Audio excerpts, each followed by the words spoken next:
ৰাজ্যৰ মাননীয় মুখ্যমন্ত্ৰী এগৰাকীয়ে মিছা কথা ক'লে ভাল নেদেখি অসমৰ মাননীয় মুখ্যমন্ত্ৰী ডক্টৰ হিমন্ত বিশ্ব শৰ্মাই একাধিক মিছা কথা কয়।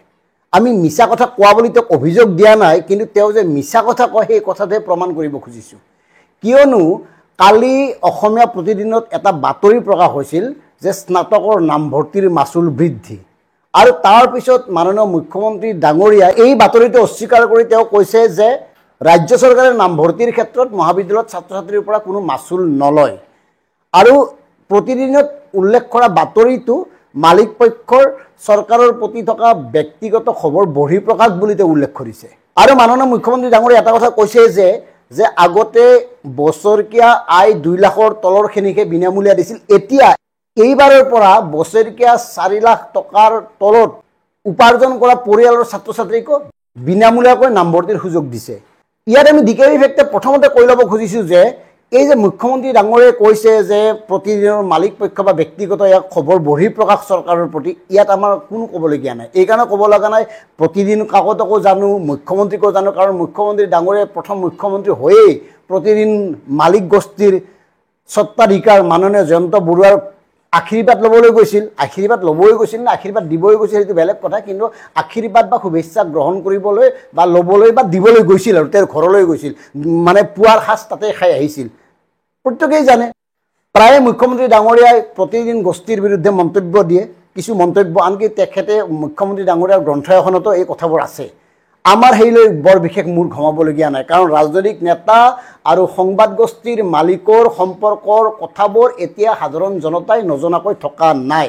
আমি ক'ব খোজা কথাটো হ'ল মুখ্যমন্ত্ৰী ডাঙৰীয়াই যে তেখেতৰ ফেচবুক পেজটোত এই বাতৰিটো আপলোড কৰি, প্ৰতিদিনৰ বাতৰিটো আপলোড কৰি এই কথাটো অস্বীকাৰ কৰিছে, তাৰ তলত দিয়া মানুহৰ কমেণ্টবোৰ পঢ়ে নপঢ়ে মুখ্যমন্ত্ৰী ডাঙৰীয়াই?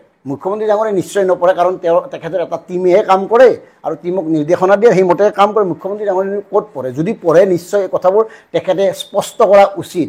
বহুতে লিখিছে মুখ্যমন্ত্ৰীক সমৰ্থন কৰি, বহুতে লিখিছে, লিখিবই দিয়কচোন, কিয় মুখ্যমন্ত্ৰীক সমৰ্থন কৰিব সেই কথালৈ নাযাওঁ, কিন্তু অধিকাংশই লিখিছে এই বাতৰিৰ সত্যতা আছে। অধিকাংশই উল্লেখ কৰিছে যে বিনামূলীয়াকৈ নামভৰ্তি হোৱা নাই। অধিকাংশই উল্লেখ কৰিছে যে 4 লাখ টকাতকৈ কম আয়ৰ মানুহৰো নামভৰ্তিৰ নামত কেইবা হাজাৰ টকা মহাবিদ্যালয় লৈছে।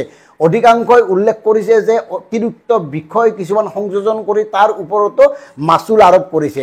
গতিকে আমিতো ক'লেই নহ'ব, ইয়াত প্ৰমাণ দিব লাগিব। আৰু আমি মুখ্যমন্ত্ৰী ডাঙৰীয়াৰ সেই পেজৰ কমেণ্টবোৰ পঢ়িছিলোঁ। কাম বন নোহোৱা মানুহ, গতিকে পঢ়ি থাকোঁ দিয়ক এইবিলাক, আৰু এইবিলাক বৰ বিশেষ লাগি থাকিব নালাগে। অভিলাষ দত্ত নামৰ এগৰাকীয়ে লিখিছে, ছাৰ আপোনাৰ কেবিনেটৰ সিদ্ধান্ত অমান্য কৰি বহু মহাবিদ্যালয়ত 8,500 টকালৈকে সংগ্ৰহ কৰিছে। মোৰ ভাইটিৰ নামভৰ্তিৰ বাবদ আজি 7,100 টকা পৰিশোধ কৰিছোঁ। আন এগৰাকী দেৱজিৎ বৰা, তেখেতেও লিখিছে, মই এইবাৰ সন্দিকৈ কলেজত মোৰ ছোৱালীৰ নামভৰ্তি কৰিছোঁ, 7,180 টকা জমা দি আহিছোঁ সমৰ্থ পৰ্টেলত।